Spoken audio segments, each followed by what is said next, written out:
Welcome, everyone. Come to the 2020 Carl Sagan Fest. Today's event will proceed as follows. After our introductory remarks, Mr. Daryl Davis will have the floor for about 45 minutes. Please remember to keep your microphones off during his seminar. Afterwards, we'll have about 30 minutes for a question and answer session. You can raise your hands in the participants menu of the Zoom call, and we'll unmute you so that you can ask questions. With that out of the way, I'll let Isaac introduce Sagan Day. All right, hello everybody.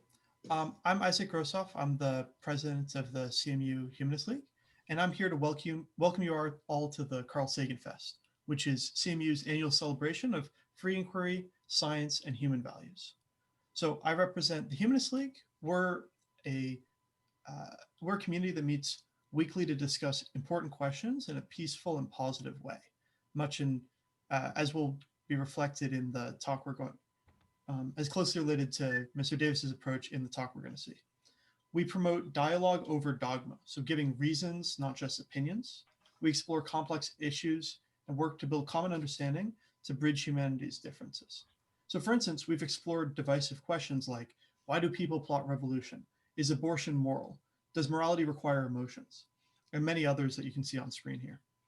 And in each case, we've sought to ensure that everybody involved in the conversation comes away with a better understanding of the viewpoints of people with different stances on their questions. We're not trying to achieve everybody believes the same thing at the end of the day. We're trying to better understand each other and have a peaceful interaction. We meet Mondays at 5:30 p.m., currently over Zoom, but once the pandemic is over, in person. And we welcome anyone from the CMU community, but also anyone beyond, to join our meetings as long as you bring an open mind. I'll post a link in the chat to sign up for our mailing list if you want to hear about those meetings. Also, 1 or 2 times a semester, we host speaker events like today's event, and I'll post a sign up link to hear about more of those as well. Now, today's event wouldn't have been possible without our sponsors, which include the Dietrich College of Humanities and Social Sciences, the Dietrich Humanist Initiative, Mr. Lowell Steinbrenner, and the JFC, the Joint Funding Committee, and our event co-sponsors, the Pittsburgh Free Thought Communities. So I want to thank all of them. But now I want to tell you about Sagan Day. So every November, and this is the 8th year we've been doing this, the Humanist League partners with Dietrich College to host a celebration of free inquiry, science, and humane values. We call it Sagan Fest to honor the late Carl Sagan, the astrophysicist who so eloquently promoted a public understanding of science. He was a prolific writer and a dedicated spokesman for critical thinking in science. And his sense of wonder was boundless, and his curiosity was unending. He was deeply humane and understood we have to use our empathy and our imagination, as well as our capacity for reason, in order to build a better world. Carl Sagan had this to say on the enormity of space. For such small creatures as we, the vastness is only bearable through love. We hope to carry that spirit throughout our lives here on Earth. And a highlight of our Sagan Fest is the presentation of our annual Carl Sagan Award. Our advisor, Andy Norman, who directs the Humanist Initiative, has more to say about that. Andy? Thank you, Isaac, and thank you everyone for being here. Isaac mentioned that I direct Carnegie Mellon's Humanism Initiative. The initiative seeks to build community around the values central to science and more generally honest inquiry. For thousands of years, people have built their identities on more or less arbitrary tribal commitments. We now know that this is a bad idea. It breeds dogmatic thinking, tribal conflict, and unnecessary division. We see this playing out, of course, on the national stage today, but we think there's a real alternative, and it involves building communities that celebrate open-mindedness and reason-giving dialogue. Such communities can provide a sense of belonging, and with it, identity options that most people never consider. Identities like humanist and freethinker. Here at CMU, we've built a vital student community that supports stable identity formation for a life of purpose and meaning. And if this strikes you as a worthy mission, please do consider supporting the initiative with a year-end tax-deductible gift. You can contact me about that if you're interested on the email address that appears in the chat window. Okay, Isaac has mentioned that we like to honor somebody every year. In 2016, we bestowed the university's inaugural Carl Sagan Prize on Steven Pinker, the eminent Harvard psychologist. A year later, we bestowed it on Richard Dawkins, the renowned evolutionary biologist. In 2018, we recognized the extraordinary work of philosopher Daniel Dennett, and a year after that, Jonathan Haidt, yet another of the world's most eminent thinkers, joined our list of Carl Sagan awardees. This year, we're thrilled to recognize another extraordinary, admirable human being with accomplishments that merit recognition and praise. I'm speaking of Mr. Daryl Davis. Mr. Davis is a courageous artist, a devotee of reasoned dialogue, and a pioneer in the space of race reconciliation.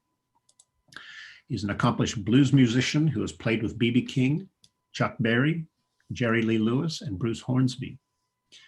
He's a man who's attended Ku Klux Klan rallies, befriended over 20 members of the Klan, and deconverted many dozens of Klansmen.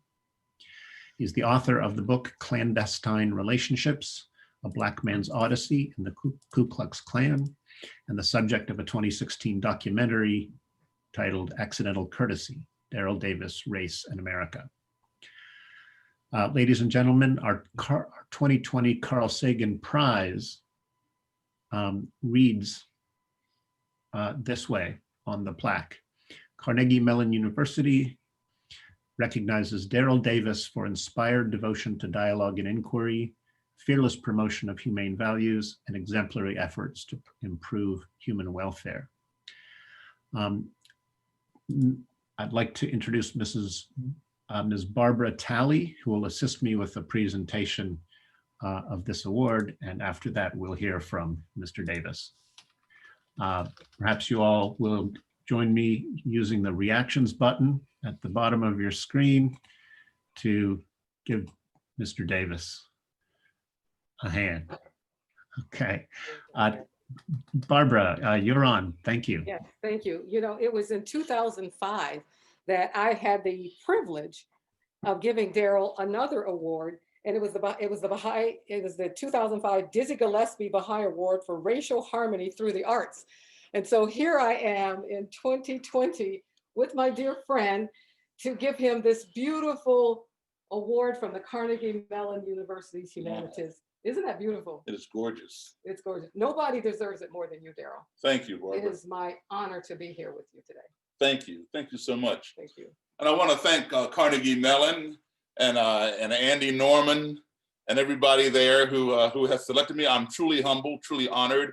I was totally caught off guard when I was contacted about receiving this award, and it really means a great deal to me. You know, this is work that I do on my own because I want to make a contribution, you know, to our society. I believe that our society, our country can only become one of two things. One, it can become that which we sit back and let it become, or two, it can become that which we stand up and make it become. So we all have to ask ourselves the question, do I want to sit back and see what my society becomes, or do I want to stand up and make it become what I want to see? And I've chosen the latter. And that's why I do this work. And it's always nice to be recognized by it. And it's especially nice to be recognized by Carnegie Mellon and to receive the Carl Sagan Award.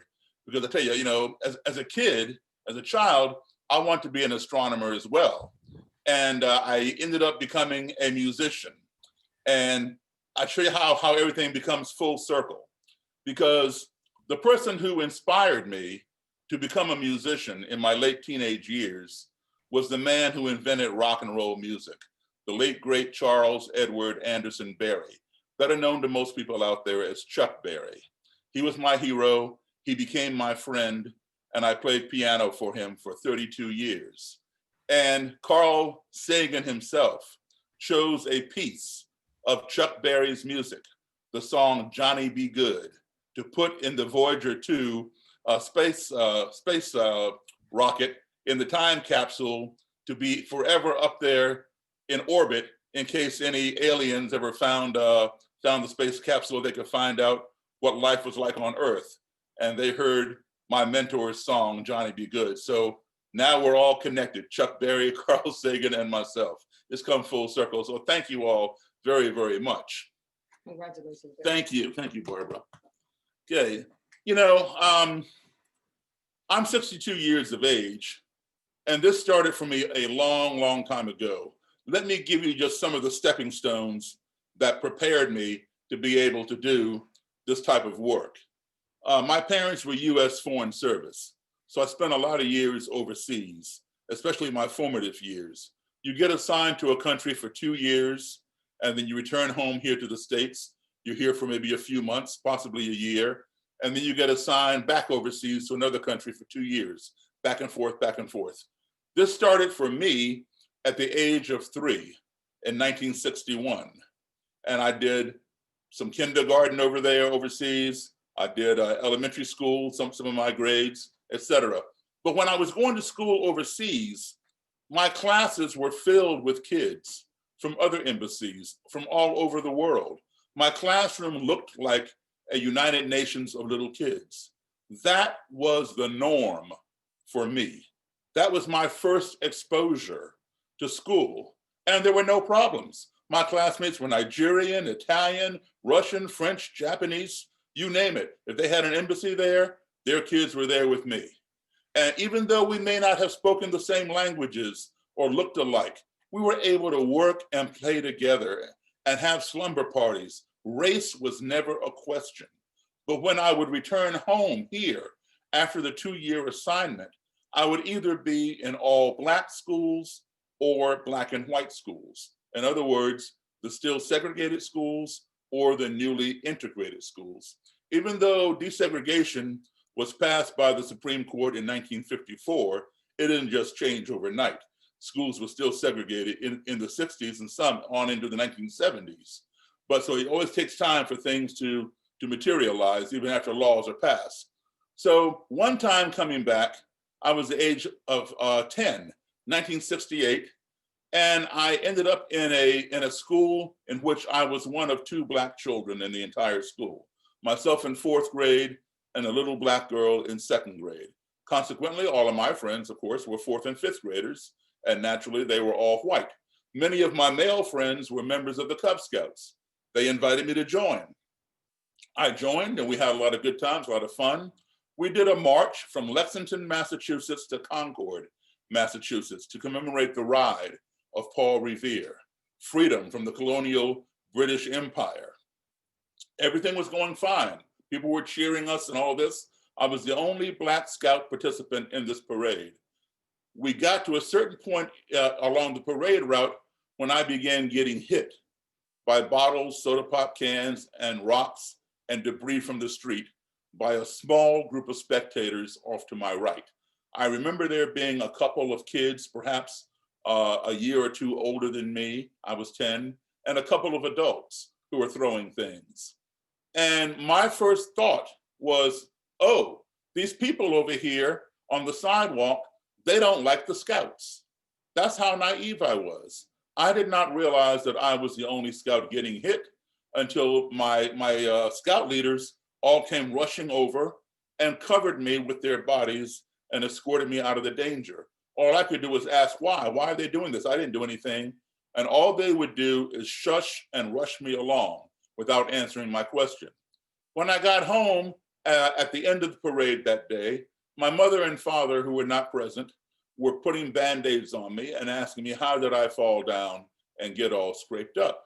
I explained to them that I did not fall down and told them exactly what had happened.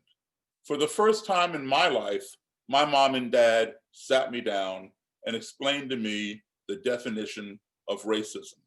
Believe it or not, at the age of 10, I had never heard the word racism, simply because I did not grow up with it. It was completely foreign to me. And as such, my 10-year-old brain could not wrap itself around the idea that somebody who had never seen me, who never spoke to me and knew absolutely nothing about me would want to hurt me for no other reason than the color of my skin. It simply made no sense.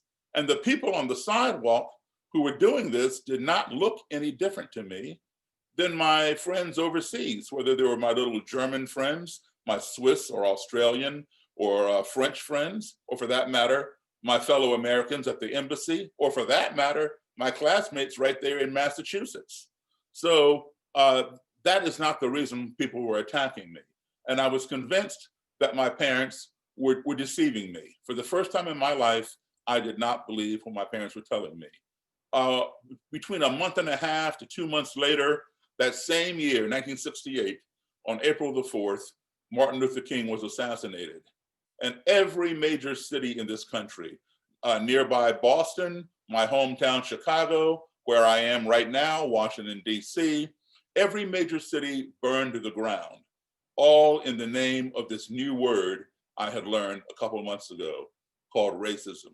So now I understood that this phenomenon does exist. However, I did not understand why. Yes, my parents were right. They did not deceive me, but I did not understand why. So for the next 52 years, I've been on a trajectory to find the answer. I formed a question at that age back then in 1968.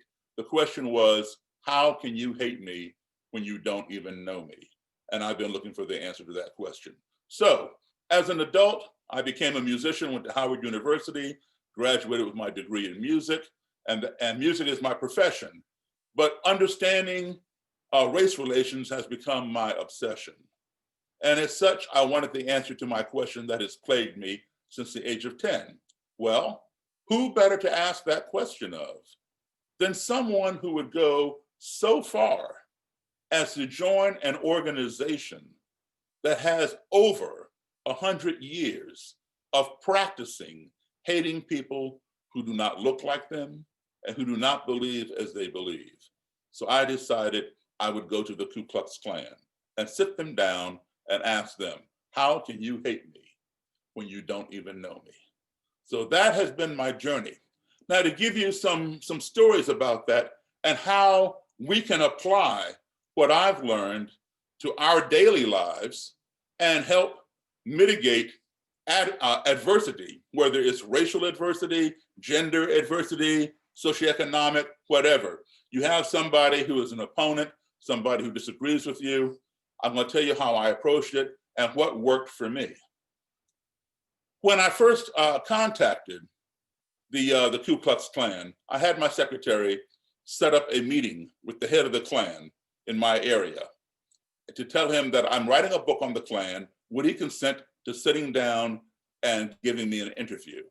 Now, he did not know that I was Black.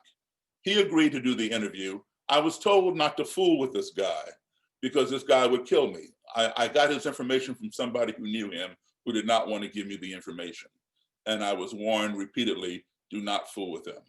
But that was the whole reason I had to fool with him. I want to know why. Why do you have that attitude and you don't even know me? So she called the guy, his name was Mr. Kelly, and Mr. Kelly agreed to meet with me and have the interview, not knowing that I was Black. Well, of course, when he showed up with an armed bodyguard. And as soon as he saw me, his wall went right up because I am the enemy. So when he sees people like me, Black people, Jewish people, gay people, Muslims, interracial people, that radiates hatred, offense, because that is what he does not stand for. That's why he is the head of that particular faction of the Ku Klux Klan. So he showed up, and I did not know what he was going to do when he saw me. He freaked out a little bit, as did the bodyguard. But I invited them into the room. I invited him to have a seat. So he sat down, got over it. The bodyguard stood at attention to his right-hand side. Now, his wall is up because he is not like me. And I asked him, how can you hate me? You don't even know me. This was the answer that I got, and I would hear this answer many times over the next almost 37 years. In 2021, I will have been doing this work for 37 years, and I've heard this answer repeatedly. Well, Mr. Davis, Black people are prone to crime. All you have to do is look at our prison system. There are more Blacks in prison than there are white people. Well, what he is saying is true. There are definitely more Black people in prison than white people. But that is a half-truth, because he is not considering the imbalance in our judicial system, or the fact that there are plenty of poor white people and poor Black people who may be innocent, who are also in prison because they could not afford adequate legal representation, and they took a plea to something they didn't even do, and there they sit withering away in a prison cell. But one's perspective is one's reality. So if you want to have somebody change something, don't try to change their reality. Their reality is their reality. All you can hope to do is perhaps provide them with a different perspective, and then they will change their reality. So I'm just sitting there listening to all this. And then he tells me that Black people are inherently lazy. We do not want to work. We want to scam the government welfare system. We want all the free handouts that we can get. Now I'm sitting 2 feet away from this guy and listening to this. And he's standing there, he's sitting there with his armed bodyguard standing next to him. And then he goes on to say that Black people are born with a smaller brain than white people. White people have a larger brain, therefore more capacity for intelligence. And he tells me that this is evidenced by the fact that Black students consistently, year after year, score lower on the SATs than white kids. Again, he is speaking truth there. That is true. But it is a half-truth, because he is not considering the fact that where do most Black kids go to school? They go to school in the inner city. It is a well-known, documented fact that inner city schools are not as good as the schools in the suburbs. And I can tell you something. The Black kids who go to school in the suburban schools score just as high, if not higher, than some white kids in those schools. And white kids who go to school in the inner city score just as low, if not lower, than some Black kids there. It has nothing to do with skin color or the size of one's brain. It has everything to do with the quality of the educational system in which someone is enrolled. But I don't cut him off, I don't interfere. I allow him to say what he wants to say. Now, why do I do that? Let me back up again. Back to my travels as a child, traveling overseas with my parents, different countries. I lived in Africa for 10 years. I lived in Europe, and I've been to many other countries in between. Today, as a professional musician, I perform all over the world. When you combine my travels as a child with my travels as a musician together, I've been now in a total of 57 different countries on 6 continents. And I can tell you something, no matter how far I have gone from the United States, or how close, be it right next door to Canada or Mexico or halfway around the world, and I see people who do not look like me, who do not believe as I believe, I see different cultures, different religions, etc. No matter how big the differences are or how far away I may go, when I return home, I conclude one thing. I conclude that everybody I encountered all over the world are human beings. And as such, we all want basically the same 5 things. We want to be loved. We want to be respected. We want to be heard. We want to be treated fairly. We want the same things for our family as anybody else wants for their family. And if we keep those basic 5 core values in mind and show them to others as we go to their societies, we can navigate pretty much through any society. So I just consider the society of white supremacy just another society, because basically they want those same things, but with a little twist in there of being a supremacist. But it's easy to navigate, easier, I should say, to navigate through that society if you keep those things in mind. Now, the idea is not to convert anybody, not to tell them what to think, but to help them understand how to think. And you plant seeds. You cannot plant a seed when somebody's wall is up. The seed hits the wall and bounces back on your side. When their wall is up, their ears are plugged. They are not hearing you. So I'm showing this man respect. I'm allowing him to be heard. 2 of those 5 things I just mentioned. I'm also treating him fairly. 3 of those 5 things I just mentioned. Now, understand something. I do not, and I did not respect what he had to say, but I respected his right to say it. That's the difference. And in doing so, I'm throwing this man off his game, because usually when he is spewing this vitriol to somebody like me, or somebody Jewish, or somebody gay, or whatever it is he doesn't like, within 30 to 45 seconds, there is pushback and it gets loud. And if it's not controlled, it could even come to physical clashes. I'm just sitting back, listening to him, giving him that respect, allowing him to be heard, and treating him fairly. And as such, I'm throwing him off his game. And as I throw him off his game, the wall begins to come down. And I continue listening. Now, let me ask you a question. Is what he is telling me offensive? Of course it's offensive to be told that you're a criminal, you're lazy, and you're unintelligent. Am I offended by this? Absolutely not. And the reason why I'm not offended is because it's not true. The man is speaking an untruth. Why should I be offended by a lie? This man doesn't know me. He just walked into my hotel room 10 minutes ago, and all he sees is this, the color of my skin, and he's going to make these assertions. So why should I be offended by somebody who doesn't even know me and is going to pass this kind of judgment on me? If my mother or father were to tell me, well, Daryl, you're kind of prone to crime, and you're very lazy, you don't clean up your room or do anything like that, and you're pretty unintelligent, you're kind of dumb. Maybe I might take that to heart. After all, my parents brought me into this world and they raised me, but not some guy who just walked in my room 10 minutes ago and all he sees is my skin color. I'm not going to be offended by a lie. So we have to, number one, understand this. Do not put your emotions in front of you.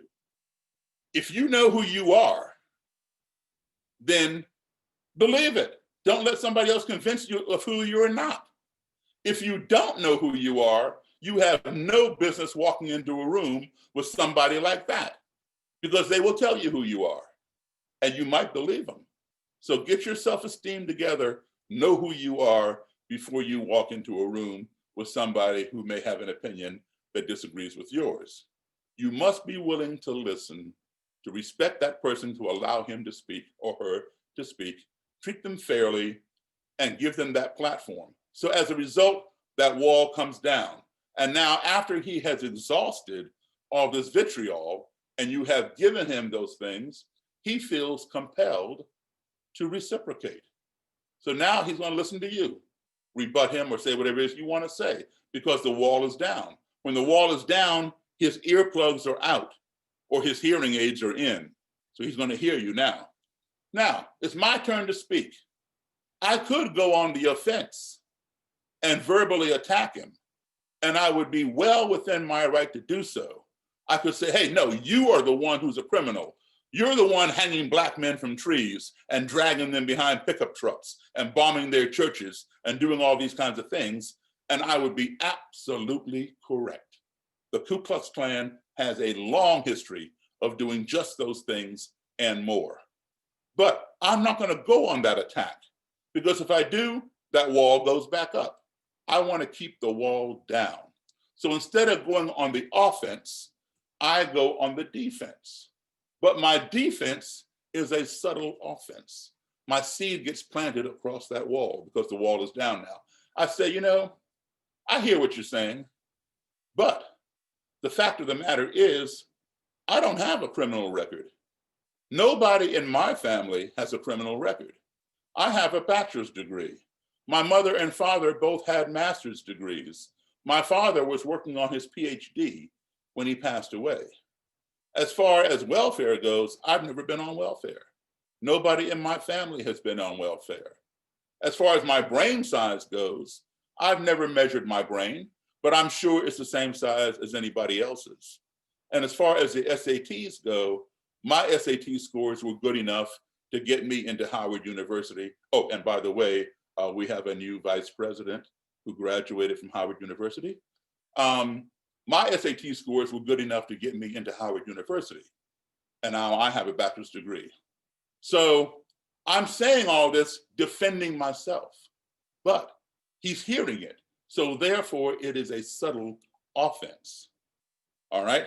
Because what happens is this, he goes home, and I know this for a fact because I've been doing this for almost 37 years, and I hear it time and time again when these people renounce that ideology and give me their robes and hoods. And what they tell me is this, they thought about some of the things that I had said. When the wall is down, they hear you.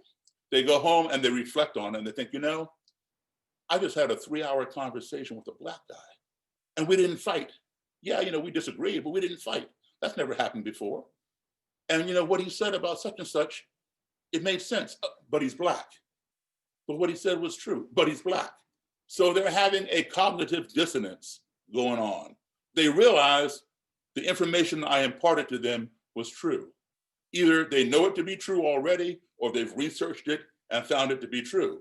But what they don't want to accept is it came from a Black source. So they struggle with themselves back and forth. That becomes their dilemma. But then finally, when they make up their mind, fortunately, most of the ones I have encountered decide to go with the truth.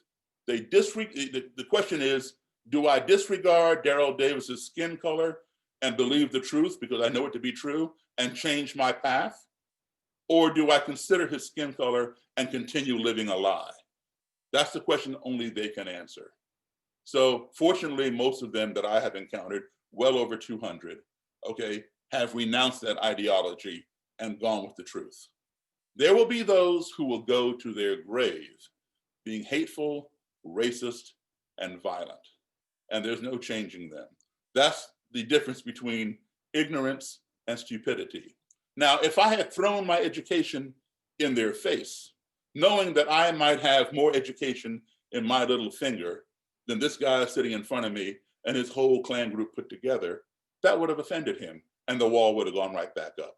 So what we do is you don't defend yourself by offending someone else. That does not work. Defend yourself to defend yourself and let them hear that. And then they will ponder that. That's how you get through to people. Now, while we were in that room, sitting at this table talking, I had a bag beside me and I was recording our conversations, our interview on a cassette recorder. So I had blank cassettes in my bag and the cassette recorder was sitting in the middle of the table. Every time the tape ran out, I would reach down to my bag and pull out a fresh cassette to replace it. Every time I reached down, the bodyguard would reach up to his hip and put his hand on the butt of his gun. Now I understood that, that's his job. I'm the enemy. I have a bag beside me that he cannot see inside. So he has no idea what's in the bag. Is there a threat there, whatever? He is doing his job. I got that. So it didn't bother me. But after almost an hour, he realized there was no threat in the bag. And he relaxed. I went in and out of the bag. He didn't move. He didn't move. Well, a little over an hour into this interview, Mr. Kelly and I were talking, and out of nowhere, there was a very short, quick noise, like a ch. That was it. Just that short, that fast. Ch. That was it. And we all in the room jumped. I flew out of my chair and hit the table because I was getting ready to come across that table. I knew that Mr. Kelly had made this noise. And because, now how did I know that? Well, obviously because I didn't do it. So if I didn't do it, I'm gonna blame somebody else, right? So I'm gonna blame him. He's a Klansman, he's my enemy. I'm a Black guy, I'm his enemy, all right? So I'm gonna blame him. When you hear a noise that you don't understand and it came out of nowhere, You perceive it to be an ominous, threatening noise because there was no reason for it to happen. And you fear for your life. When you fear for your life, you go into what's called survival mode. You will do one of four things when you are in survival mode. Some people just pass out, they faint, they fall out because the fear is so great, their brain cannot process it, and they faint. I don't do that. Other people, their muscles will tighten up and constrict, and they can't move, they're frozen. That is called paralysis by fear. You've seen people maybe in a fight and they curl up into a ball and you can be kicking them and punching them and they're not even deflecting the blows. That's because they have constricted and they can't move. Paralysis by fear. I don't do that either. The third thing people will do is to run away from the fear. That is your best option. And that is the option that I would have chosen had it been available to me. But there's no outrunning a bullet in a motel room. I was not armed. My secretary was not armed. The only person that I knew for sure who was armed was the bodyguard. I could see his weapon in his holster on his hip, and he had his hand on the handle. He had not drawn it, but he had his hand on the handle. I did not know whether Mr. Kelly, sitting in front of me in a suit and tie, had a weapon up under his suit jacket or not. All I knew was I was not armed, my secretary was not armed, and now my life is in danger. This is the head of the Klan. I'm a Black guy. The person who knew him told me, don't fool with him, he'll kill you. So I got all this going on in my head, and I did not want to die that day. So the fourth option is to do what's called a preemptive strike. Get them before they get you. And that's why I had flown out of my chair, and I was preparing to dive across the table, grab the bodyguard, grab Mr. Kelly, and slam them down to the ground and disarm the bodyguard, just to neutralize the situation, immobilize them. When I hit the table, I'm looking right into Mr. Kelly's eyes, and I did not say one word. My eyes were speaking loud and clear. In fact, my eyes were shouting so loud, he could hear my eyes. They were saying to him, what did you just do? Well, his eyes had locked with my eyes, and he didn't say a word either. But I could read his eyes like telepathy. His eyes were saying to me, what did you just do? And the bodyguard had his hand on his gun, looking back and forth between both of us like, what did either one of y'all just do?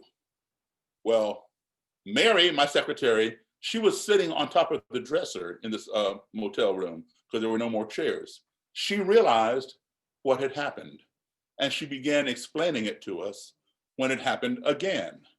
What had happened was, before they even arrived, Mary and I had gotten some soda pop out of the soda machine down the hall in the vending area, and got a bunch of sodas and put them in the ice bucket with the ice to be able to offer Mr. Kelly a cold beverage when he arrived. You know, I did not know what this man was going to do, but if he came into the room, I wanted to be hospitable and offer him a cold beverage. So during our conversation, we had forgotten about that. And the ice in the ice bucket had begun melting, and the cans of soda shifted down the ice. That was it. That was the only thing making the noise. Somebody almost got shot over an ice cube. That's how ridiculous that is. But I won't say that moment was a learning moment. The learning will come later, but that moment was definitely a teaching moment. And the lesson learned is this: all because some foreign, underscore, highlight, circle the word foreign, entity of which we were ignorant, that being the bucket of ice cans of soda, had entered into our little comfort zone at the table where we were talking via the noise that it made, we all became fearful of one another. The lesson taught is this: ignorance breeds fear. We fear those things of which we don't know, of which we are ignorant. If we do not keep that fear in check, that fear escalates into accusatory, blame. which is exactly what was happening. I'm blaming him, he's blaming me for making the noise. It escalates into accusatory and then into hatred, because we hate the things that frighten us. If we do not keep that hatred in check, that in turn escalates into anger and destruction. Ignorance breeds fear, fear breeds hatred, hatred breeds destruction. We almost saw that whole chain unravel to completion. Fortunately, it stopped just short of the last component, destruction. Had the bodyguard put out his gun and shot somebody, namely me or my secretary doing his job, or had I pounced across the table and hurt one of them doing my job, which is to preserve my life and preserve the life of my secretary. So fortunately, it stopped short of that. And we all began laughing as my secretary was explaining it, and it happened again. In that moment where we all were laughing, where we all are enemies, but laughing at a common thing, how ignorant we truly were, that humanized us. In that moment, we all felt the very same thing. We each had felt fear a moment ago, but then when the fear was due to our ignorance, but when our ignorance was alleviated with the explanation, we all rejoiced in being safe, and we all laughed together. That humanized a Black man and a Klansman in the same moment, okay? Now, like I said, I'm glad it stopped short of that last component. However, each person out there watching this Zoom virtual presentation, you all saw the chain that I'm talking about: ignorance, fear, hatred, destruction. You all saw that unravel to full completion. 3 years ago, on August 12th, 2017, in Charlottesville, Virginia, at the big white supremacist rally there. On that day, August 12th, 2017, there was a lot of ignorance in Charlottesville. And that caused a lot of fear in Charlottesville. When that wasn't mitigated, it escalated to a lot of hatred in Charlottesville. And what did that culminate in? It culminated in destruction when a white supremacist got inside his vehicle and attempted to murder as many counter-protesters as he could by driving full force into the crowd. He succeeded in injuring 20 people and murdering one young lady named Heather Heyer that day. Ignorance breeds fear, fear breeds hatred, hatred breeds destruction. So, if you want to solve this problem of racism, there are many different ways to do it. But so far, we haven't been doing very well. And racism has many facets to it. And each facet has to be addressed a certain way. There are certain things that you do top down. You know, it's like a corporate structure or a department, like say a police department. You know, if people at the top are tight, the subordinates down below, they will be tight. If the management at the top is loose, you can expect people down below to be loose. So people take their cues from the top. But you cannot tighten the top in this particular situation with racism. It has to be a bottom-up approach. You can do that with the systemic portion of racism, but when you're dealing with individuals, you must do it from the bottom up. And let me explain that to you. Forget about the top level destruction. That is a symptom. Once something is destroyed, it is not coming back.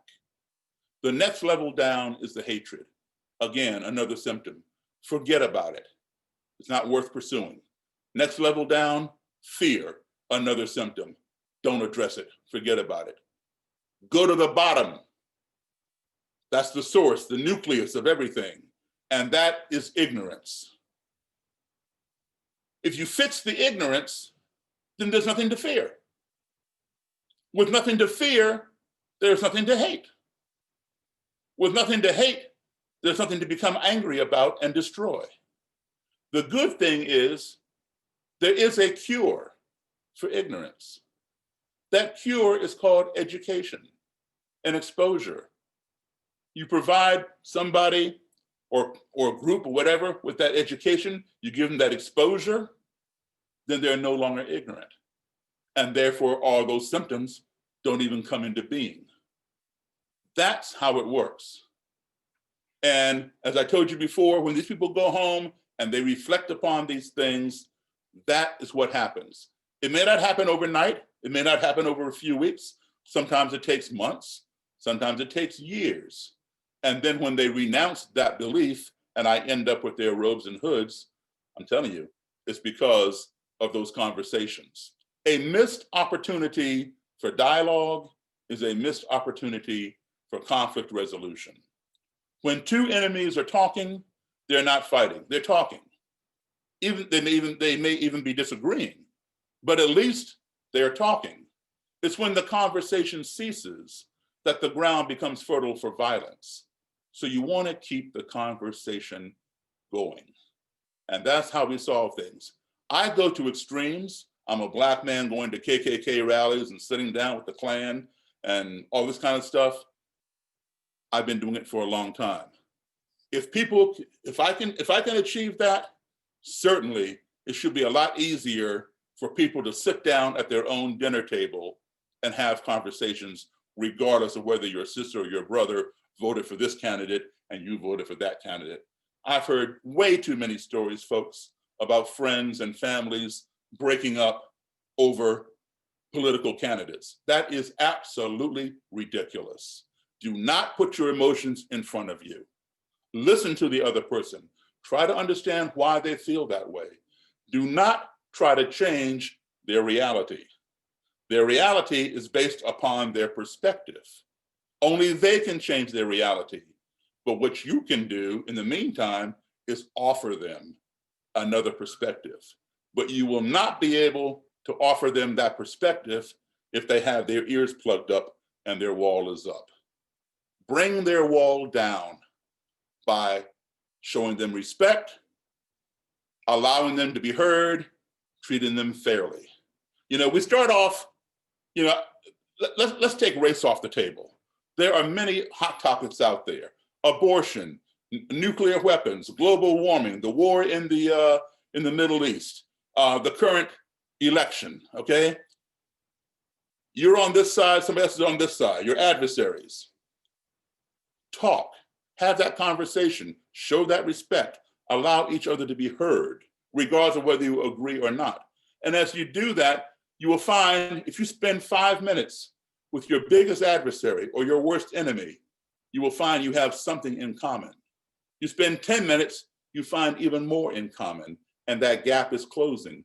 Now you've gone from adversary to some kind of a relationship. You're not best friends, but you have a relationship. And you keep on talking, you're finding more in common, and that gap is narrowing even more. And now you're heading towards a friendship, a respectable friendship. You may disagree, but at least you're on friendly terms. And when you reach this point, you end up having more in common than you do in contrast. And the trivial things that you have in contrast, such as skin color, or whether you go to a mosque, a temple, a church, or a synagogue, begin to matter less and less. So before you guys go home tonight, ask yourselves that question. Do I want to sit back and see what my society becomes, or do I want to stand up and make it become what I want to see?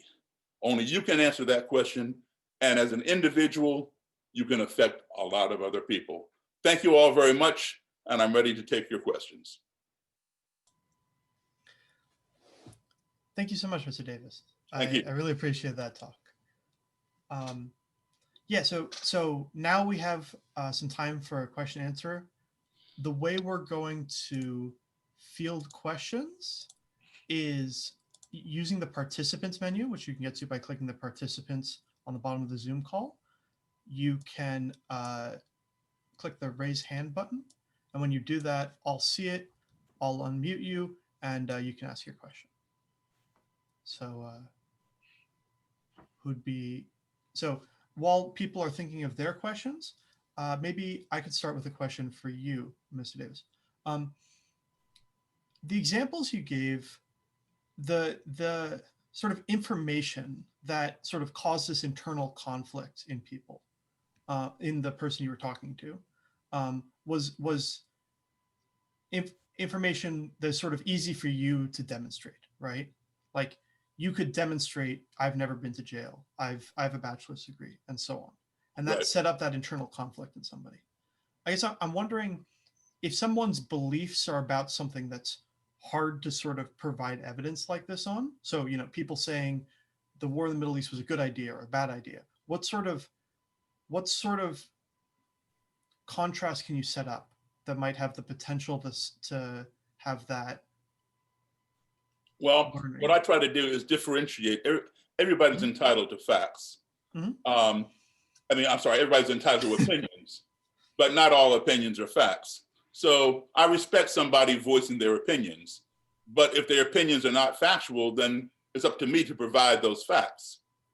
And, you know, I have done a lot more traveling than most of the people that I encounter in the white supremacy movement. That does not make me a better human being by any means, but it gives me a broader perspective. And one of my favorite quotes is by Mark Twain, and it's called the travel quote.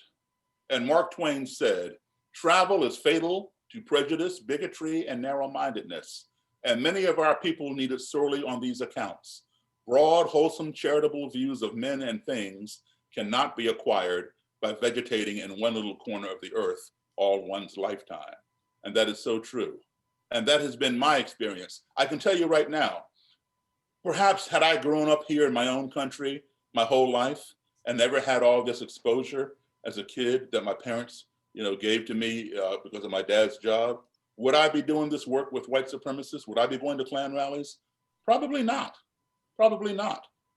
But all that exposure has given me, you know, ammunition to be able to navigate things like that. So all I can do is share that vicariously with people who may not ever get out of their own neighborhood. I live right here, I live right outside of Washington, D.C. To drive from my house down to the Washington Monument on a non-rush hour day would take maybe 25, 30 minutes. I know people who live all their lives 15 minutes on the other side of me and have never even been down to the monument. You know, Americans, we don't travel that much. Europeans travel all the time. We don't travel that much. And according to the Census Bureau, less than 50% of us even have passports. So, you know, we have to get out of our bubbles and out of our echo chambers. This is our country. We need to explore it. You know, every city in this country belongs to all of us, regardless of where we live. If you live in New York City, Los Angeles is still your city. It's an American city and you're an American. Get out there and explore your country, explore your state, explore your neighborhood. That's what we need to do. And I try to share these things vicariously with people and encourage them. And it starts to work. It doesn't work with everybody, but many it does. Excellent, thank you. You're welcome. Maybe for our next question, we could have Lee McIntyre. You should be able to unmute now. Okay, am I unmuted now? Yes. Hi, Lee.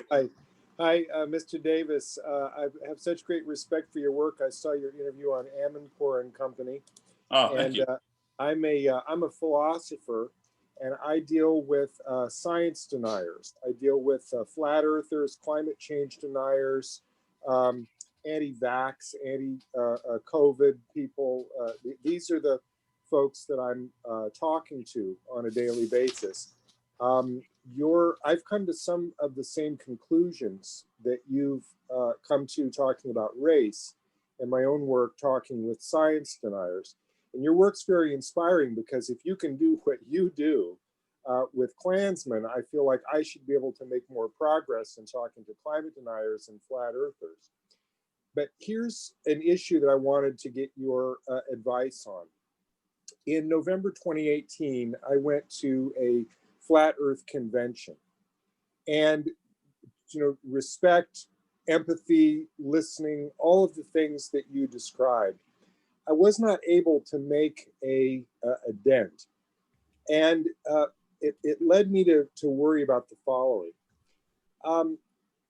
I believe what you say when you say that the entree is ignorance. You know, if you can overcome, if you can get somebody to trust you, if you can get the wall to come down, treat them as a human being, they'll begin to listen, and maybe you'll be able to make headway. What I've discovered in talking with science deniers is that it's not always ignorance. Sometimes it's willful ignorance. Sometimes they know that what they believe is not true, but they assert it anyway because they're benefiting by it. In the case of climate change, it's easy to see because sometimes there's a political benefit or a financial benefit. The people who are creating the disinformation, the people, you know, you can think about the people who create the disinformation and then the audience for the disinformation. Maybe you'll get to the audience. How do you get to the problem of the willful ignorance, the people who are creating the disinformation, the people who are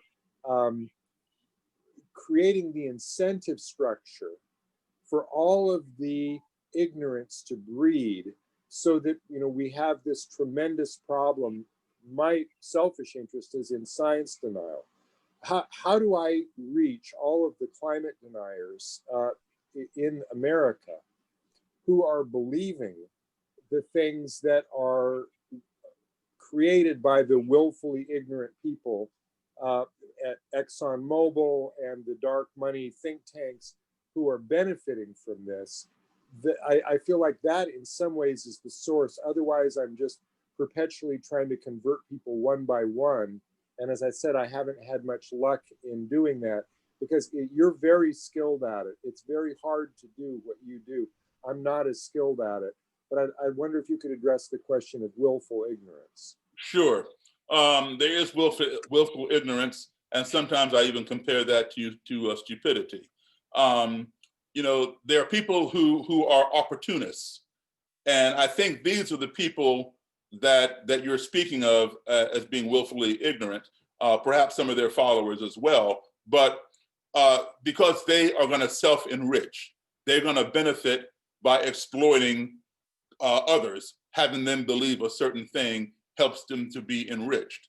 And that's where you have to have the followers, you know, because, you know, we have that in Black leadership. We have that in white leadership. I know white supremacists who know they're wrong, but yet they make money. They have power because they have a following, you know, and they benefit from that. So yes, you know, that is conniving. I think willful ignorance is very polite, but the followers who buy into that, those are the ones that you need to first approach. And I think people are wired to make their decisions either based upon logic or based upon emotion. And we each have both of those capacities within us. But we're either geared more one way or geared more the other way. It's sort of like, you know, we're either right-handed or left-handed, but then there are a few of us who are ambidextrous, right? And when you appeal to somebody who makes their decisions upon emotion, there is no way in heck you're ever going to persuade them by giving them data and logic. They're not logic-driven. You know, you have to appeal to their emotions. So you have to give them examples of something on an emotional level. If somebody, you're a scientist, so you deal with logic, you deal with data, you deal with the facts and statistics.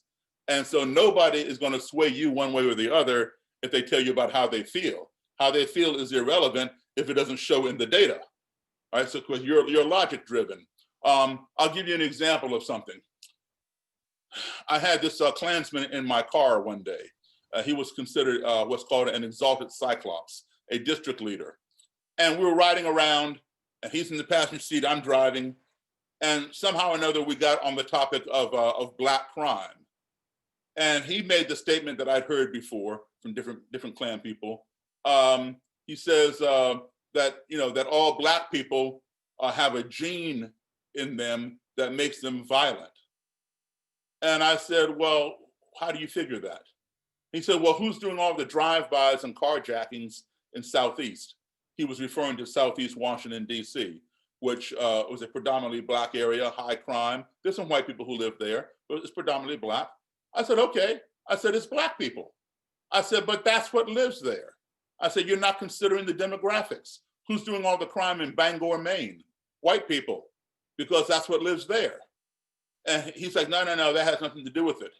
You know, you all have this gene, you know, that makes you violent. I said, look here. I said, I'm as Black as anybody you've ever seen. I said, I have never done a carjacking or a drive-by. How do you explain that? He did not hesitate 1 second. He answered me like that. He said, your gene is latent. It hasn't come out yet. Now, how do you argue with somebody who is that far out in left field? I couldn't even bite into that and chew on it. And so he's sitting there all smug and secure, like, you see, you got no response. So I thought about it and I said, okay, well, that's where he's thinking. So I have to go to that level in order to deal with him. So I'm not going to convince him of stats, police reports, or anything else like that. I said to him, I said, okay, well, you know, all white people have a gene within them that makes them a serial killer. He's like, well, how do you figure? I said, name me 3 Black serial killers. He couldn't do it. I named one for him. I said, here, I'm going to give you one. I named one for him. I said, just name me 2. He couldn't do it. I said, Charles Manson, Jeffrey Dahmer, Henry Lee Lucas, John Wayne Gacy, Ted Bundy, David Berkowitz, son of Sam, Albert DeSalvo, the Boston Strangler. I said, they're all white. I said, son, you are a serial killer. He said, Daryl, I've never killed anybody. I said, your gene is latent, hasn't come out yet. He goes, well, that's stupid. I said, well, duh. I said, yeah, it is stupid, but it's no more stupid for me to say that about you than what you said about me. And he got very, very quiet, but I could see his wheels just spinning. And then a moment later, he changed the subject. But 5 months later, he quit the Klan based on that conversation. And that was the first Robin Hood I ever got. So sometimes, you know, you have to go where they are, you know, in their mind, you know, figure out if someone's, you know, if you ask somebody, you know, what do you think about Obama's policy? Or what do you think about what Donald Trump did here, or blah, blah, blah. If they say, well, I think, then you know they're logic driven. If they say, well, I feel such and such, they're emotion driven. So listen to that kind of answer and go in that direction with them and set up examples. So with the climate change people, you got to go to where they are. The people who are exploiting them, you know, who are trying to self-enrich, you know, that speaks to their greed, that speaks to their desire for power and things like that. But you let the people down who they are, the followers who don't have, you know, they're just following somebody who they admire, something like that. You separate ignorance from stupidity. Unfortunately, a lot of people think ignorance and stupidity are synonymous. I don't. I define it like this. An ignorant person is someone who makes an incorrect decision or a bad choice because he or she does not have the facts or the proper information to make a good choice or a correct decision. If you give that person those facts and proper information, you have alleviated the ignorance and they can make a good choice. A stupid person is someone who has the facts and they still make a bad choice or bad decision. And I give them an example, like, let's say I have a room and I paint the walls in the room and all the walls are wet. And I do not post any signs that say wet paint, stay off the walls. Therefore, anybody coming into the room is ignorant, not in the derogatory sense, but ignorant in the sense of being unaware that these walls are wet. And they might go and lean against the wall and now they got paint on their clothing. So I can fix that by putting up signs saying wet paint, stay off the walls. I can stand in the doorway and tell each person entering the room, hey, gather around the center. I just painted these walls 10 minutes ago, they're still wet. So now everybody has the facts. Everybody has the proper information to make the right decision. But still somebody goes and leans up against the wall and now he wants to know why is there paint on his clothes? It's because he's stupid. So you separate the stupidity from the ignorance, you give them that example, and then you give them the information they need and don't call them stupid or ignorant, let them make up their own mind. Here's what it shows. You decide what you are.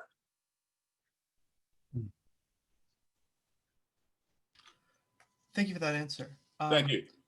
I think we got a few people lined up for questions next. I think we're going to do them in the order I saw people's hands or chat messages go up. So next, how about Roshan?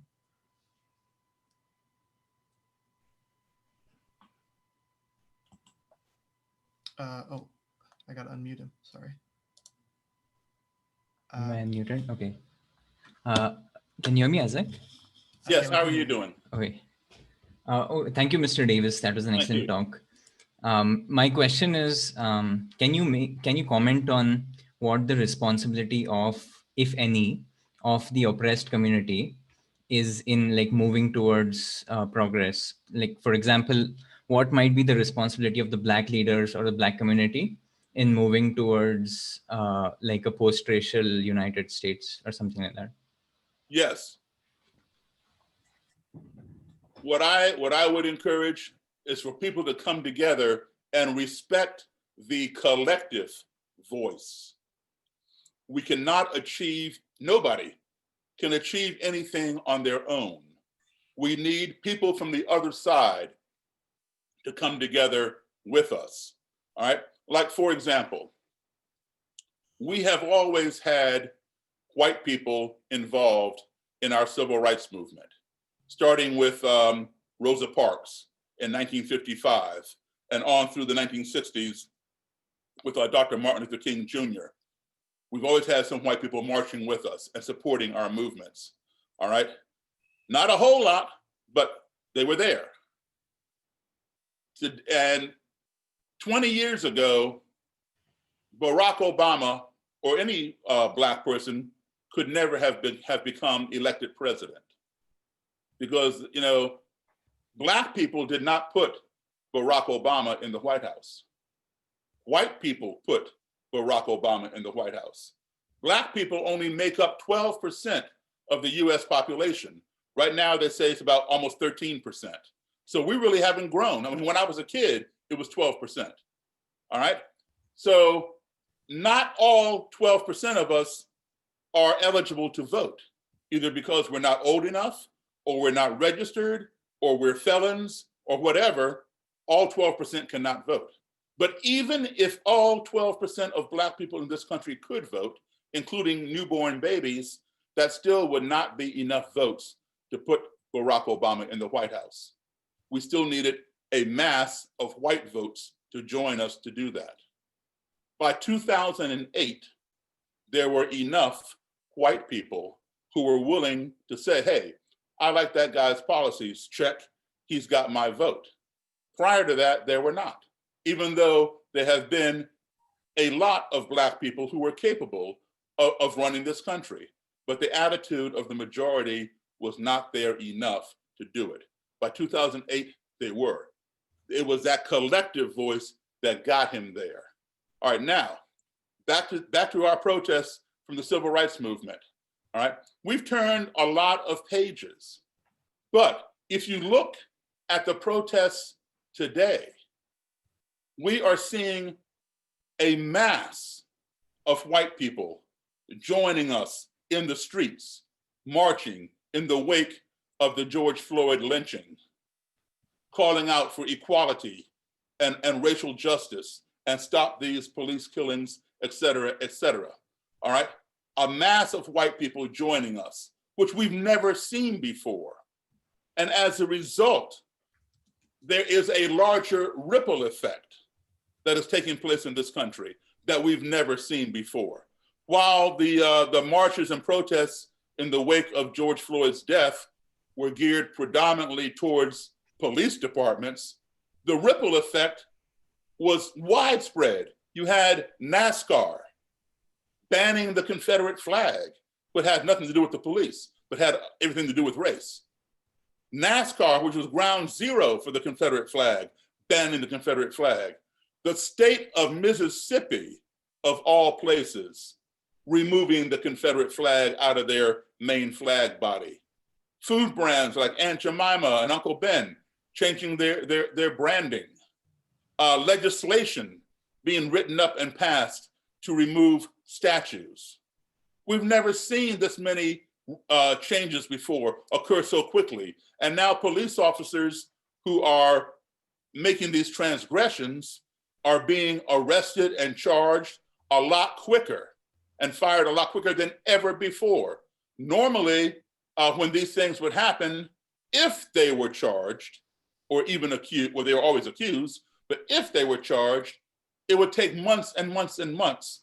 And oftentimes they were found, unsustained, and they remain on the force. Today, we're seeing them being fired a lot quicker. What is the difference between the protests today and the protests of the past? It's that collective voice coming together. All Americans, we're seeing whites and blacks and Hispanics all joining together. And that is what is getting the job done. So going forward, we need to come together, recognize that, and cultivate that. And that's how we will get forward. And that is how we got our current president and vice president elect, with that collective voice. That's where we need to focus our energy. Thank you, Mr. Davis. Thank you. For our next question, how about Ricardo? Let me unmute you. Hi, thank you, Mr. Davis. Thank you, Ricardo. I have a quick question. So a lot of the way that you are telling us that we should have these conversations is antithetical to the ways that people have conversations, really the way that people are taught to have conversations in this country today, especially with social media, everything else on. Do you have one or two things that if we had to tell somebody else or take away to maybe get them to have conversations in the way that you do, as well as train ourselves? I mean, let's be honest, we need to all learn. How do we train ourselves to have these types of conversations? Are there one or two things that we can focus on in the short term to be able to sort of rewire our minds? Thank you. You hit the nail on the head. We have to train ourselves how to have these conversations as well, and how to retain our emotions. We spend a lot of time saying, you know what, it's not my job to teach somebody else how to treat me equally. But you know what, it is our job, because we all are Americans, we all are brothers. We may be brothers who don't get along, okay, but we're still brothers. And it's time that we stop saying, I'm not my brother's keeper. Let's say I am my brother's keeper, because I got something that I can share with you, and you got something that you can share with me. And when we accept that and we seek that from one another, it makes us both all the stronger. And that's the attitude that we have to go by. We all have something to give. We all have something to learn. And that's what we need to retrain all ourselves. But if you're not being treated right, and you have not been treated right for 401 years, and you still think it's not your job to tell somebody how to treat you, well, then maybe you don't deserve to be treated right. That's my attitude. I want to be treated right. And so if not telling you isn't changing anything, then I'm going to sit you down and tell you how I want to be treated.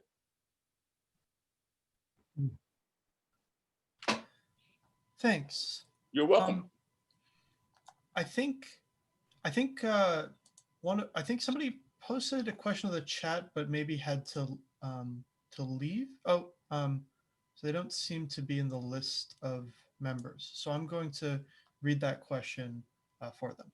So the question is, I believe what you've outlined is the best and most efficient way of fighting racism. Listen to the other side, work to get rid of ignorance, rather than fight the fear that emerges from it. But if we look at the modern identity politics, while it attempts to fight racism, it seems to me it does so in the wrong way, by creating division, by labeling some people as oppressors or some people as victims based on the color of their skin. White equals oppressor, black equals victim. This is in sharp contrast with what you're saying here, and in my opinion, seems to magnify this problem rather than fix it by removing the individual from the conversation and putting people in boxes based on the color of skin.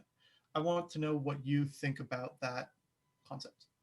Okay, I missed part of the question. I couldn't hear you very well.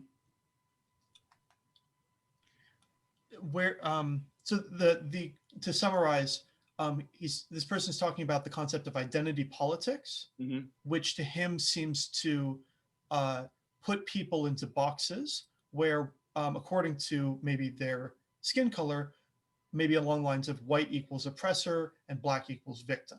And I guess what he's asking is, what do you think about that concept of identity politics? I think we need to get rid of identity politics because, you know, we have people who are oppressed who are white. We have people who are oppressors who are black. We have women of both colors, black and white, who are oppressed. You know, in the 21st century, they're still making 79 cents on a man's dollar. So we need to look at people as human beings, and also to Ricardo's point earlier, when we want to talk to these people, let's not frame it as a debate. Yes, we are going to debate certain points, but let's not frame it as a debate. Let's say, listen, let's have a conversation. I want to hear how you feel about this, or what you think about such and such. I want to listen to you. I want to hear from you.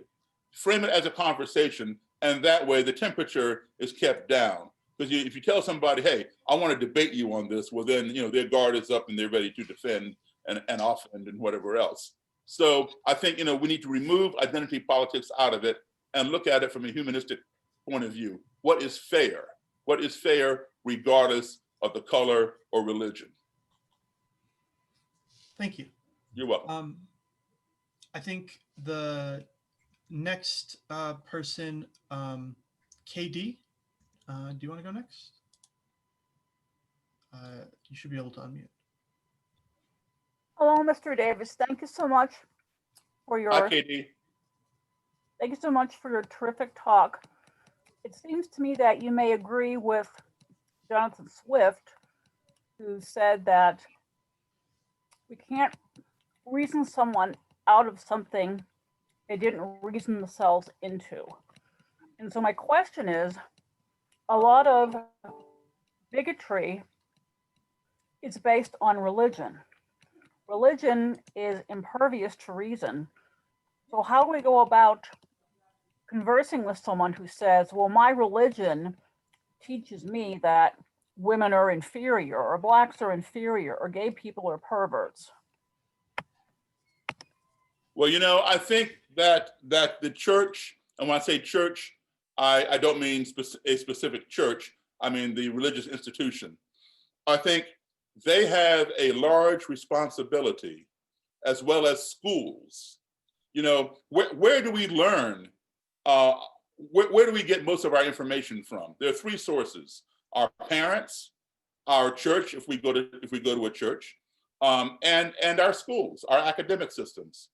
And oftentimes these topics are taboo. Our parents may tell us that at a young age or whatever, you know, you shouldn't play with those kids who live on that side of the tracks or whatever. But when we go to, you know, each religion, whether you're Jewish, you're Catholic, you're Protestant, you're Mormon, you're whatever, there is some form of Sunday school. And in Sunday school, as little kids, 3 and 4 years old and whatever else, we'll go down in the basement of this building on Sunday mornings, and we are taught our Sunday school lessons. And in Sunday school, we learn that God made a rainbow of different colors, you know, that represent us. And we are all God's children, and we love each other all the same, and God loves us all the same. This is what we're taught in Sunday school. But then what happens? As we reach puberty and adolescence or whatever, we get kicked out of Sunday school upstairs to the larger congregation. And now we're sitting in the big room with our parents and all the adults. And the, you know, if you're Catholic, the priest; if you're Jewish, the rabbi; if you're a Protestant, the minister or the reverend, the pastor, whatever, the clergy. The clergy stops teaching the Sunday school lesson. What happened? All right. Because people are only gonna pay money for what they want to hear. I used to be a deacon in my church. And so I would be the one walking through the congregation with the collection plate. All right. People are only going to put money in that plate if the sermon is what they want to hear. If you know, as Christians, we're supposed to give 10% of our tithes and offerings to the church. If they're not hearing what they want to hear, they're not putting money in that plate. I can tell you that. All right. So what would happen? I'm not saying all churches or all religious institutions, but some of them. What would happen if the clergy were to say, hey, you know what? It's okay if all you Jewish people go out there and marry Gentiles, or all you white people go out there and marry Black people. Half the congregation is going to get up and walk out, or they're going to fire that clergy because that's not what they want to hear. One thing's for sure, they're not going to be putting money into that collection plate, because that Sunday school lesson is no longer valid when you become an adult. And that's a problem. It's all about the money. So at that point, they are putting money above morality. Why don't they teach that same thing downstairs in the Sunday school class? Because those Sunday school kids don't have any money. 3 and 4-year-olds don't have any money to put in the collection plate. So you teach them the right thing. But then when they go upstairs, that's where the money is. So you say what's going to bring that church or that institution money. All right. In this country, we have Black Baptist churches and we have white Baptist churches. Why do we have those? We read the same King James Bible. We worship the same God and the same Jesus Christ. Why do we have two different Baptist churches? I'm just using them as an example. There are others also, Methodists and so forth and so on. Because back in the day, Black Baptists couldn't go to the white Baptist church. They had to go to their own church. They weren't welcome in the white Baptist church. Now, some of them, are intermingled and stuff, but then there's a fine line there because, a Black Baptist can go to a white Baptist and say, hey, do you accept me as your brother in Christ? And the guy's gonna say, yeah, of course I do, and hug the guy. And then the Black guy says to the white Baptist, well, would you accept me as your brother-in-law? Oh, you might struggle with that one. So this is the problem, because that Sunday school lesson is no longer valid upstairs. We have to get back to that and get the clergy to teach. The clergy knows right from wrong, and this would be a case of willful ignorance, where the clergy knows we all are God's children, we all are equal, but the clergy is enriching the church by not putting that out there. There was a Klansman, his name was Johnny Lee Clary, C-L-A-R-Y, look him up. Johnny Lee Clary. He was a vehement racist and anti-Semite, very, very violent Klansman, did a lot of damage and destruction. Well, he finally saw the light and he renounced that ideology and he became an ordained minister and apologized for his transgressions and brought everybody together to his churches. Blacks, whites, Jews, everybody together. And he would tell people to their face, you can't be out here committing all kinds of nonsense in the streets and then come to a church on Sunday and atone for it, just to go back out on Monday and start it all over again, Monday through Saturday. And he had a saying. He said, you can't be a Sunday saint and a Monday ain't. And that's the truth. And see, this is what the clergy needs to do. So I hold the clergy, I hold academic institutions, schools accountable, because, these conversations have been taboo for so long. This problem of racism should have been addressed a long time ago. Here we are in the 21st century. We've already been to the moon, all right? How is it that we as Americans, and don't get me wrong, I love my country. I'm a patriot. I love my country. But it bothers me when we say, we're the greatest nation on the face of this earth. Perhaps we are the greatest nation on the face of this earth technologically. So now we're gonna go a little Carl Sagan here, okay? With astronomy and stuff. We are the greatest nation on the face of this earth technologically, right? We Americans invented the technology to put a man on the moon, all right? And while Neil Armstrong was up there walking around on the moon, talking about one small step for a man and one giant leap for mankind, We invented the technology. We Americans invented the technology to talk to him live, all the way from Earth, all the way to the moon via satellite radio phone. We invented that technology. Everybody out there right now watching this program, everybody has a cell phone. You can talk to people right next door, talk to people halfway around the world. We invented that technology. Everybody out there has email. Hit a few words, hit a few numbers, hit send. You're communicating with people anywhere on the face of this earth. How is it that we Americans can talk to people as far away as the moon or anywhere on the face of this earth, but yet we have difficulty talking to the person who lives right next door to our house, simply because they are a different color, a different religion, a different persuasion, a different whatever? It seems to me that before we can call ourselves the greatest nation on the face of this earth, our ideology needs to catch up to our technology. Folks, we are living in the 21st century. We are living in space age times. So why are we still thinking with Stone Age minds?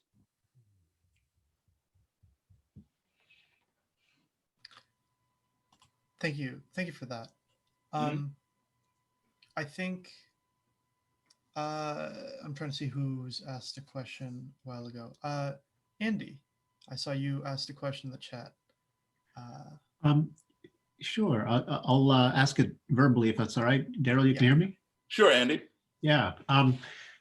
So what one policy recommendation would you make to the incoming administration in Washington to address the division and rancor that's threatening our country right now? What can we do collectively at the level of policy to bring the nation back together?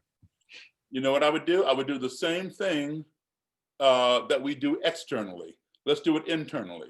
Anytime this country, our great country, hears about civil unrest in another country, whether it's within that country, two different factions, or between two opposite countries getting ready to have some kind of war, we always try to intercede.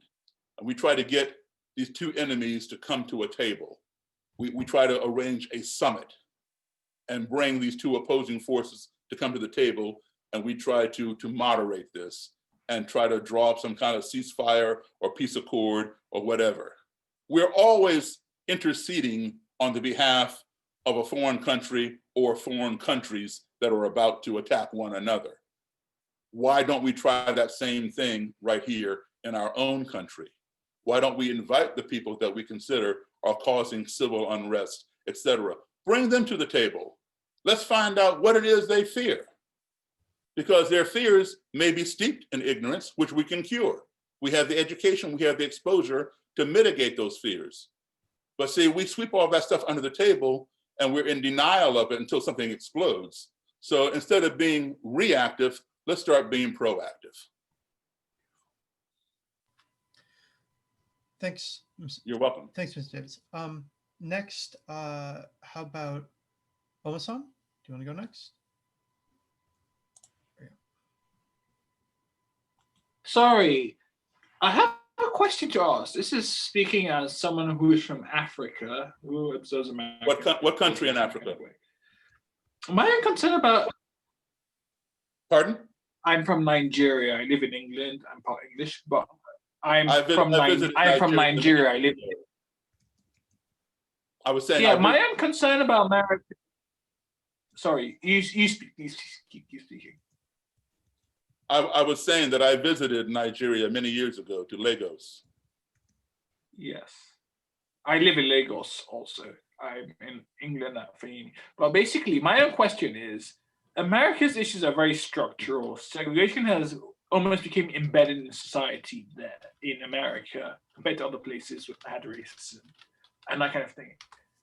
Do you truly believe America can become a truly post-racial society with all the structures and everything? Because even in all of American society, for example, For example, for every kind of issue, there's a kind of Black response to it. For example, if people in a university fraternity don't let you, and you serve your fraternity, if a society doesn't let you, there's principle. Can American society become truly integrated and Black people become part of the whole, or is that ever possible in that kind of way?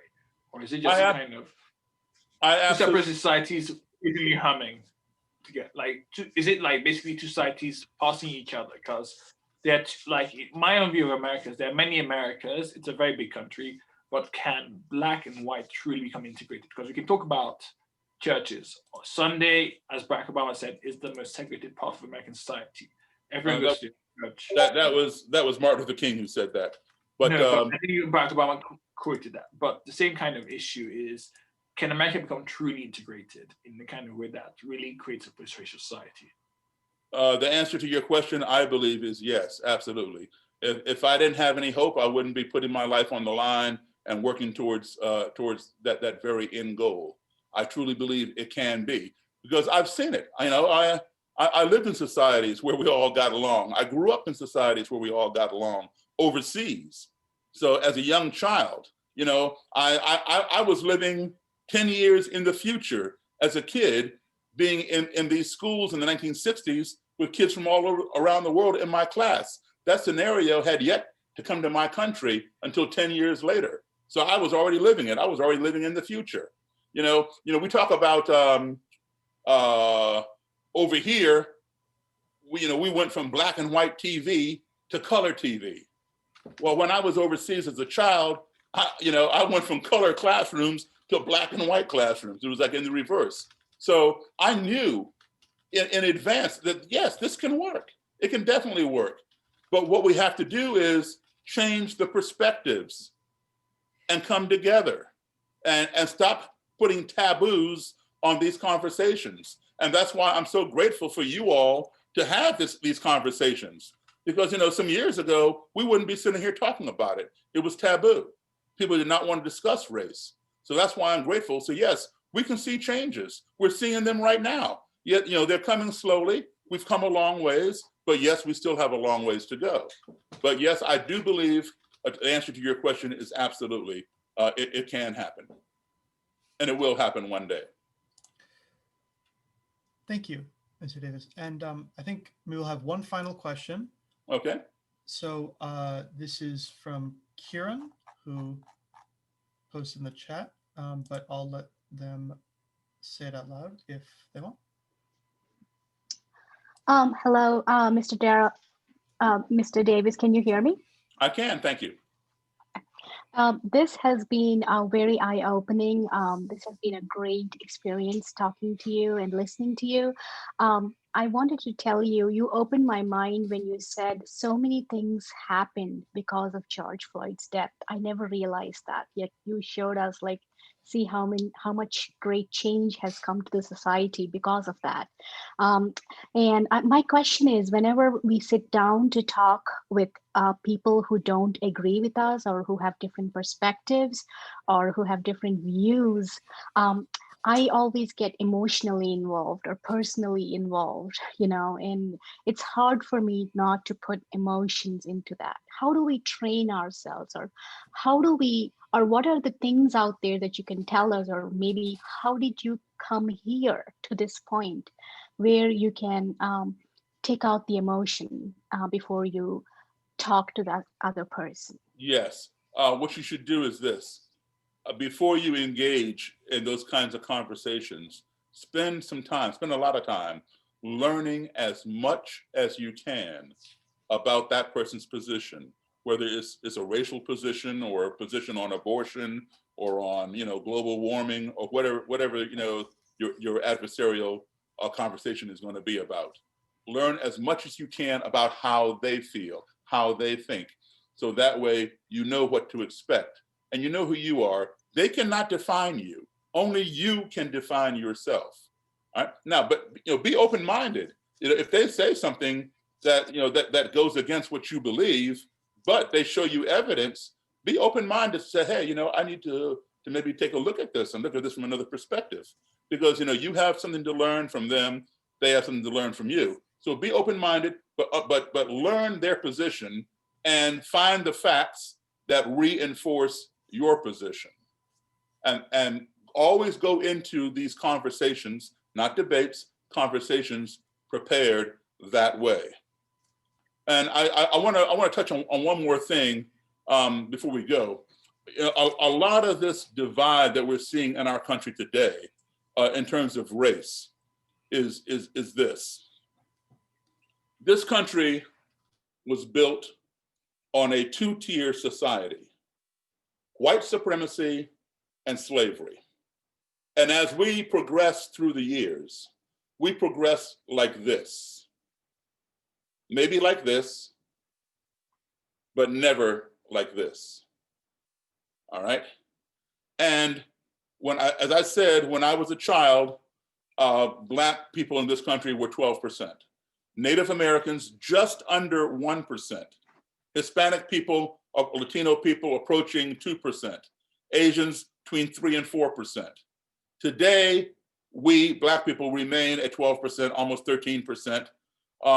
Asians are like at 6%. Native Americans remain at 1%. And Latino, Hispanic people have grown from 2% up to 17, almost 18%. And at the time when I was a kid, whites were like 84, 86% here. So if you take today, just 12% Black people plus 17% Hispanic, that's 29% right there, non-white. This is happening, all right? And here is what the white supremacists in this country fear. They know, as we all know, if you look at it and follow it, by 2042, which is only 22 years from now, this country will be 50-50. 50% white, 50% non-white. Non-white meaning Black, Asian, Hispanic, whatever else, okay? In 2042, that's gonna be this country for the first time in the history of the United States. And between 2045 and 2050, white people will become a minority in this country. And that is driving that side crazy, all right? What I hear from people in the Klan and the alt-right and the neo-Nazis, Daryl, I don't want my grandkids to be brown. They call it the browning of America. And that's why they're so anti-immigrant. But when they say anti-immigrant, they're not talking about people from Canada or people from the UK or Eastern Europe. They're talking about people from West Africa, Mexico, South America, things like that. You know, they want a pure white country. And this is happening. So they call it the browning of America or white genocide through miscegenation. And this is why we're seeing a lot of these groups, new groups pop up, and they're trying to recruit and bring people in saying, hey, you know, come join us. We're gonna take our country back. We're gonna make America great again. We're gonna build that wall. We're gonna, do all these kinds of things. Out of fear, out of the landscape is changing color. It's not as white as it used to be. And while there are plenty of white people who embrace this and say, hey, this is what happens, no big deal. I welcome it, no big deal. There is a contingency that is freaking out about it. And they're going and joining these groups and they're recruiting and all that kind of stuff. And when those groups don't do what they say they're gonna do, they don't take the country back or whatever, people get frustrated. And they say, you know what? If the Klan can't do it or the neo-Nazis can't do it, I'll do it myself. And that's when they go out and walk in by themselves and walk into a Black church and boom, boom, boom, or into the Tree of Life Synagogue up there in your state, Pennsylvania, boom, boom, boom, right? Or into the Walmart in El Paso, Texas, boom, boom, boom, all right? These people are called lone wolves. And while we have intelligence agencies that have operatives that can infiltrate these groups, just like we had intelligence operatives who infiltrated that militia that was going to kidnap and murder the governor of Michigan, Gretchen Whitmer, all right? We have operatives that can infiltrate and gather intelligence into these groups and foil some of these plots. However, you cannot infiltrate a lone wolf. That's only one person. how do you get inside one person? So unfortunately, we're going to see more and more of these lone wolves as we approach 2042. This is why we need to address the situation now. Let's be proactive, let's not be reactive. In fact, you all just saw a lone wolf about a month ago when that 17-year-old boy came from Illinois, my home state, into Wisconsin with his gun and shot 3 protesters. He killed 2 and shot a 3rd guy in the arm. And then he went back home. That was a lone wolf, 17 years old, because he thinks he's a patriot trying to save this country. And so these people are becoming unhinged. This is why it's important not to ignore them, not to blow them off, not to insult them, but bring them to the table and educate them. Show them what is true, what is real. Address their concerns. All right?